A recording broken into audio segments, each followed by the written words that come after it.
इसमें हमने जो है ना बंद गोभी 1 कप, गाजर 1 अदद, शिमला मिर्च 1 अदद, हरी मिर्च छोटी सी, मटर 2 दाना, हरा धनिया 4 लड़ियाँ, धनिया खुश्क चुटकी, दालचीनी छोटा टुकड़ा, लौंग 2 अदद, काली मिर्च 20 अदद, नमक हस्बे जायका, टमाटर भी छोटा सा डाला है, पानी 1.5 लीटर।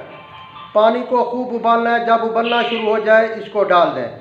चिकन के अलावा इसको आप मटन और बीफ में भी बना सकते हैं। चिकन 5-10 मिनट के अंदर जो है ना पक जाता है, जबकि बीफ और मटन वो कुछ टाइम लेता है। वो आप देख लेना, जब वो गल जाए उसके बाद ये सारी सब्जियां डाल दें। इसके फ़वाइद बहुत हैं।